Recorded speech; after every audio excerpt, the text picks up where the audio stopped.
Fade in. That's right. It's time for the week. I don't know why my webcam does that. It's time for the week 3 video update for Westside Premier Fantasy Football League. I'm Jim, and let's get right to it. All right. Starting from the top on my screen anyway. The Flaming Homers faced Smell This. This was a little bit of a grudge match. I wanted to get a little revenge for Jake, who took a beating at the hands of Smell This, and propelled him to a non-losing record for the first time since the Clinton administration. So, Brady once again wasn't terrific. 33 points, which you can't really complain about that.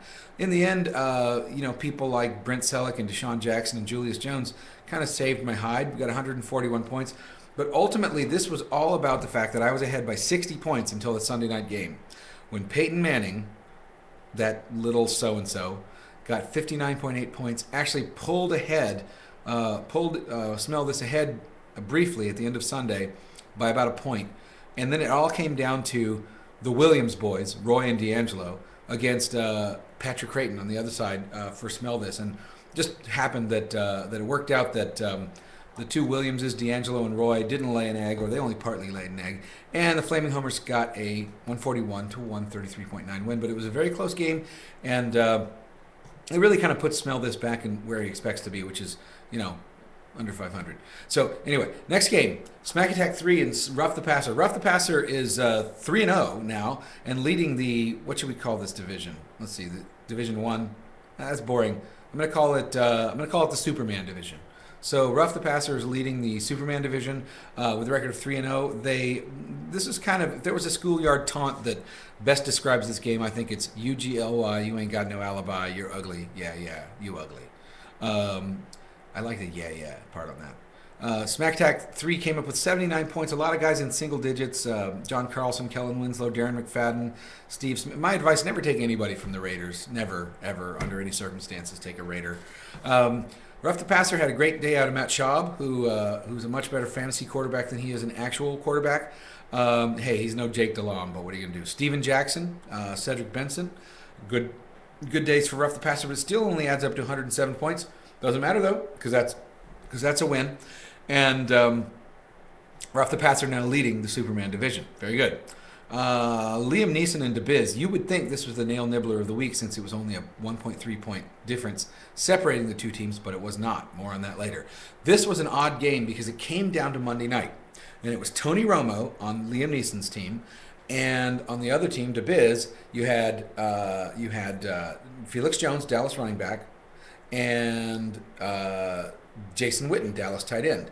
So this game was all about how the Dallas offense would call plays, basically. And obviously, anytime Romo threw to Jason Witten, it was just like a net zero to both teams. So it was really about who Romo threw to and how Felix Jones did. And as it turned out, you'll put all that in the popcorn machine, Liam Neeson comes up with 122.8 points, and just enough to beat DeBiz. And he is now leading the Batman division with a 3-0 record. So looking good, Liam Neeson. Moving on, Jolly Rogers, newcomer to the league, highest point scoring so far, faced our champion of last year, reigning champion, the Eye.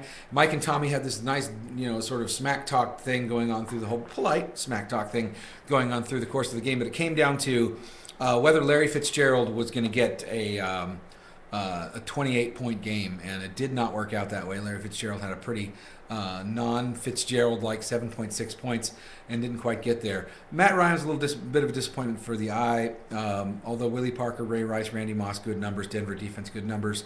Over in the Jolly Rogers, Roethlisberger continues to do well points-wise, if only it translated on the field into wins for Pittsburgh. Pierre Thomas got 24 points in New Orleans' poleaxing of the Buffalo Bills, and that was enough for a 20-point win on the part of the Jolly Rogers. All right. Let's see. The Invisible Cows playing You Betcha. Now, these teams have both been a little bit hard luck this year. The Invisible Cows are having trouble generating a lot of points. You Betcha's coming in with an 0-2 record as well. Kurt Warner did okay for Jake and the Invisible Cows, but really just a lot of inconsistency. Fred Taylor did well, Brandon Jacobs, but netted all out, it was 104 points. He needed Warner to come up with 6 more points. Yeah, 6.1 more points on Sunday night would have given the Invisible Cows the win, but it didn't happen. You Betcha gets the win with 110. You know, I mean, if you're You Betcha, you got to be looking at this going 16 out of Breeze. What's with that? But that's what happened. Who'd have thunk that Ricky Williams would have gotten you almost as many points as Drew Brees, but still good enough for the win, and it puts You Betcha at 1 and 2 there in the Superman division. Finally, Bretta Is played Ghetto Superstar. Now, this was the nail nibbler of the week, believe it or not. Less than a point separated these two teams. And what it came down to was that Anquan Bolden needed to get 15.3 points for Bretta Is to win on Sunday night. And that didn't look too likely. He was only projected to get about 8. You never know, of course. But as it turned out, he got 14.3, so he just missed. So I know that you know, this was one that where Bretta Is was watching this game all night long and kind of waiting for that last point to happen, but it did not happen. Ghetto Superstar snuck out with a 0.9 point win, which I think is one of the closest games we've ever had in this league. So congratulations on that. Ghetto Superstar goes to 2-1. And so a quick recap, Liam Neeson is leading the Superman division with a 3-0 record. Flaming Homer's right behind them. DeBiz right behind them.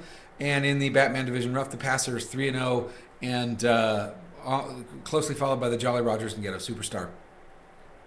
And let's see, highlights for next week. Flaming Homers play Ghetto Superstar. Should be an interesting matchup. Smell This goes against Smack Attack 3. Jolly Rogers against Liam Neeson. That's the battle of the... I don't know. It's just the battle of two good teams. The Invisible Cows play Bretta Is. 2 hard luck losers this week. Ruff the Passer plays DeBiz, and You Betcha plays the Eye, and that's how it's looking. Hope you guys enjoyed this week's video update. Talk to you soon. Bye.